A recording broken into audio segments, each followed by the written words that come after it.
जय श्री राम। नमस्कार। हमारे YouTube चैनल पुरातन कथाएं में आपका हार्दिक स्वागत है। आज के इस भाग में हम आपको अहिल्या के उद्धार तथा गुरु विश्वामित्र के मिथिला नगरी में प्रवेश, राम तथा लक्ष्मण का राजा जनक से परिचय के बारे में बताएंगे।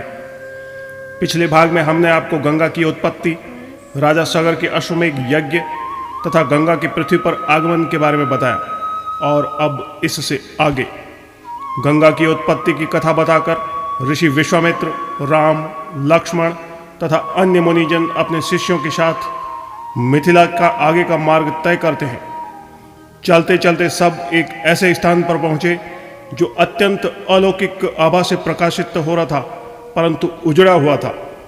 राम के मन में उस स्थान के बारे में जानने के लिए कौतूहल उत्पन्न हुआ और ऋषि विश्वामित्र से पूछा, गुरुदेव, यह स्थान बड़ा ही विचित्र प्रतीत हो रहा है, इसका रहस्य क्या है?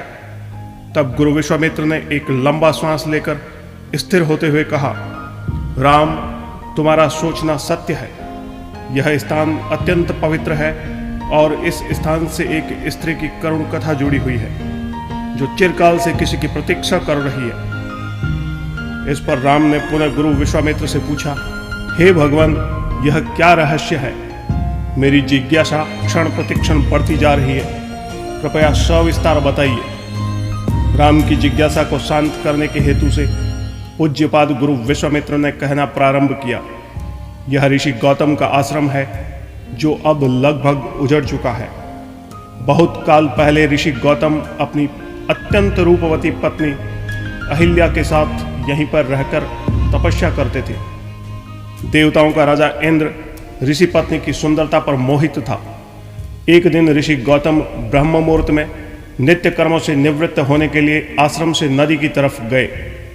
तभी इंद्र ने अवसर का लाभ उठाने के लिए ऋषि गौतम का कपट वेश धारण कर अहिल्या की कुटिया में प्रवेश किया तथा अहिल्या के साथ अपनी कामाग्नि को शांत कर कुटिया के बाहर निकल रहा था।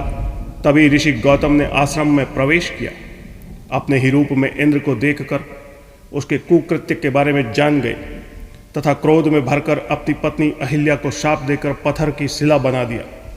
हे राम, यह एक ऐसी स्त्री की करुण कथा है जिसके साथ एक पुरुष ने छल किया तथा दूसरे पुरुष ने उसे दंड दिया। शिला बनी हुई ऋषि पत्नी चिरकाल से प्रतीक्षा कर रही है। तब राम ने पुनः पूछा, किसकी प्रतीक्षा कर रही है गुरुदेव? विश्वामित्र ने बताया, वह तुम्हारी प्रतीक्षा कर रही है राम। आगे बढ़ो और अपने चरणों से इस शिला को छूकर अहिल्या का उद्धार करो।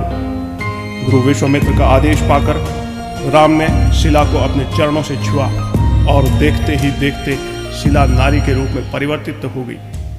अहिल्या ने राम के चरण पकड़कर आभार व्यक्त किया तथा प्रणाम करके अपने पति ऋषि गौतम से जा मिली। ऋषि विश्वामित्र, राम, लक्ष्मण तथा अन्य मुनिजन गौतम आश्रम से चलकर मिथिला नगरी में प्रवेश करते हैं। जब राजा जनक को सूचना मिली कि ऋषि विश्वामित्र जनकपुरी में पधारे हैं, तो उनके दर्शन के लिए वे अपने राजपुरोहित सतानंद को साथ लेकर उनके पास आए।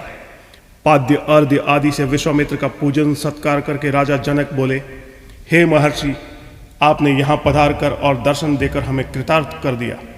आपकी चरण धूलि से मिथिला नगरी पवित्र हो गई है। फिर राम और लक्ष्मण की तरफ देखकर बोले, हे मुनिवर, आपके साथ ये परम तेजस्वी सिंह सावक जैसे अनुपम सौंदर्यशाली दोनों कुमार कौन हैं? इनकी वीरतापूर्ण छवि देखकर प्रतीत होता है मानो ये किसी राजकुल के दीपक हैं। ऐसे सुंदर सुदर्शन कुमारों की उपस्थिति से यह यज्ञशाला ऐसे ही शोभायमान हो रही है जैसे प्रातः काल में भगवान भुवन भास्कर के उदय पर प्राची दिशा सौंदर्य से परिपूर्ण हो जाती है।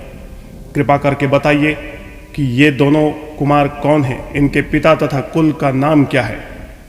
इस पर ऋषि विश्वामित्र ने राजा जनक से कहा, हे राजन, ये दोनों कुमार वास्तव में अयोध्या नरेश सूर्यवंशी राजा दशरथ के पुत्र राम और लक्ष्मण हैं। दोनों बड़े वीर और पराक्रमी हैं। इन्होंने ही सुबाहु ताड़का का वध किया तथा मारीच जैसे महाबली राक्षस को एक ही बाण में 100 योजन दूर समुद्र पर्यंत फेंक दिया। अपने यज्ञ की रक्षा के लिए मैं इन्हें अयोध्यापति राजा दशरथ से मांग कर लाया था।